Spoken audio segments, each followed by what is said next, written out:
عارفة كيف أوصف لكم بيتزا الدجاج يلي بعملها بجد إنها خرافية وطعمتها بتشهي القلب. صدقا لو بعملها كل يوم أبدا ما بمل منها، كتير حابة تجربوها ومتحمسة لتجربوها وتعطوني آراءكم. بعملها بعجينة هشة مثل القطن، وهاي العجينة معتمديتها من سنين وأبدا ما بغيرها، وكل حدا جربها عندي صدقا وبدون مبالغة طلب مني طريقتها. شوفوا ما شاء الله ما أحلى شكلها وقديش شكلها بيفتح النفس. قبل ما نبلش وصفتنا لليوم حابة أقولكم إني كتير محتاج دعمكم هاي الفترة، يا ريت ما تبخلوا علي بلايك للفيديو، اللايك كتير مهم. تابعوا على الصفحة ليوصلكم كل جديد أنا بقدمه، وأكيد كتير بحب أشوف تعليقاتكم الحلوة يلي بترفع من معنوياتي. وهلأ يلا نبدأ. في البداية رح أحتاج لكوب كبير من الحليب الدافي، ولازم يكون عنا الحليب دافي. بنزل عليه معلقة كبيرة من السكر ومعلقة كبيرة من الخميرة، بحركهم مع بعض كتير منيح لحتى يدوبوا، وبغطي عليهم وبتركهم ربع ساعة لحتى تتفاعل معاي الخميرة. وهلأ وبعد ربع ساعة شوفوا كيف الخميرة ما شاء الله تفاعلت عندي. رح أضيف عليها ربع كوب من الزيت النباتي وربع كوب من اللبن الرايب أو الياغورت، بحركهم مع بعض شوي. وهلأ رح أحتاج للمواد الجافة، وبالنسبة للمواد الجافة رح تكون عندي 4 أكواب من الطحين متعدد الاستخدامات، وكتير مهم ننخل الطحين، نستخدم نفس الكوب لكل المقادير. هلأ رح أضيف على الطحين معلقتين صغار مليانات من البيكنج باودر ونص معلقة صغيرة من الملح، بحركهم سوا.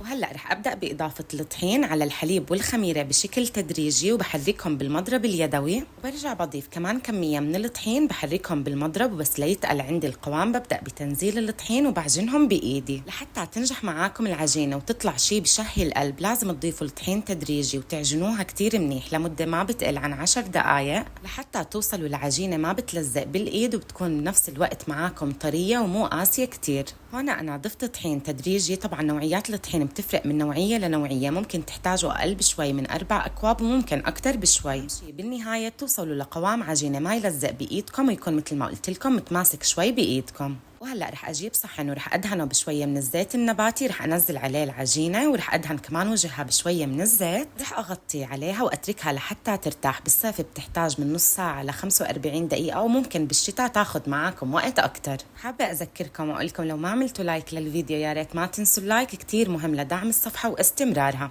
وهلأ تعالوا نعمل أطيب صلصة للبيتزا. بطنجرة على النار حضيف 3 معالق زيت وبصلة مفرومة ناعمة، بقلبهم. بضيف عليهم معلقة كبيرة من دبس الفلافلة. بالنسبة لدبس الفلافلة هذا عملته معاكم، بتلاقوا الوصفة نزلتها قبل كم يوم، فعلا أطيب وأشهى دبس فلافلة ممكن تجربوه. بقلبه شوية مع البصلة. وهلأ بضيف عليهم معلقتين كبار من معجون البندورة، كمان بقلبهم شوي. ورح أنزل عليهم 3 حبات كبار من البندورة المبشورة. وبعد ما أضيف البندورة وأقلبها شوي بضيف عليهم البهارات. وبالنسبة للبهارات رح أحتاج لمعلقة صغيرة مليانة من الملح، نص معلقة من الأوريجانو، ونص معلقة من الفلفل الأسود. بقلبهم شوي وبضيف عليهم فنجان مية، بغطي عليها وبوطي النار وبتركها 5 دقايق لحتى تتسبك معي. وهلأ بمقلاة تانية وعلى النار بضيف 3 معالق من الزيت النباتي، وبضيف عليهم سنان من التومة المهروسة. بقلب التومة مع الزيت. وهلأ رح أنزل عليهم الدجاج، رح أحتاج لصدرين كبار من الدجاج، قطعتهم لمكعبات حجمهم مو كتير صغير. هلأ بقلبهم مع بعض على درجة حرارة عالية، وبس يتغير عندي لونهم بضيف البهارات، معلقة صغيرة من الملح، معلقة صغيرة من الثوم الباودر، نص معلقة من الفلفل الأسود، مع معلقة صغيرة من البابريكا، البصل الباودر، وبهارات الكيجن. بالنسبة لبهارات الكيجن لو حابين أترك لكم مكوناتها اكتبوا لي بالتعليقات. طبعا أكيد تقدروا تشتروها من عند العطار. بقلبهم مع بعض كتير منيح، بوطي على النار وبتركهم 10 دقايق لحتى يستووا عندي تماما. وهيك بيكون مرق نص ساعة تقريبا على العجينة. شوفوا لي ما شاء الله ما أحلى هالعجينة بجد. لو عندكم أي عزومة أو حابين تعملوا معجنات أو بيتزا ما تترددوا أبدا بإنكم تعملوا هاي العجينة، لأنها بجد بتشهي القلب هشة مثل القطن. خبروني بالتعليقات من أي بلد بتتابعوني، كتير حابة أتعرف عليكم. أخذت العجينة ولميتها بهذا الشكل،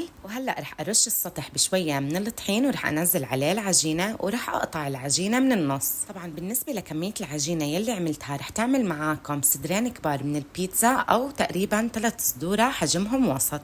رح اخذ اول قطعه واكورها، ورح اخذ كمان القطعه الثانيه واكورها، ورح اغطيهم. رح اخليهم كمان 5 دقائق لحتى يرتاحوا شوي. برش على وجههم شويه من الطحين وبغطيهم باي بشكيره او فوطه مطبخ ناشفه ونظيفه عندي. هلا شوفوا العجينه كيف صارت بعد ما ريحتها كمان شوي. قولوا لي بالتعليقات شفتوا احلى من هيك عجينه؟ رح اجيب هلا الصينيه يلي بدي اخبز فيها، ورح ادهنها بشويه من الزيت النباتي، ورح انزل عليها العجين وافردها بايدي بهذا الشكل. وطبعا انتم بتتحكموا بخمل العجينه قديش بدكم اياه يكون. هون رح أحززها من الأطراف شوي لحتى تطلع معي من الأطراف نافخة. وهلأ رح أعمل فيها شوية ثقوب بالشوكة بالطريقة يلي شايفينها.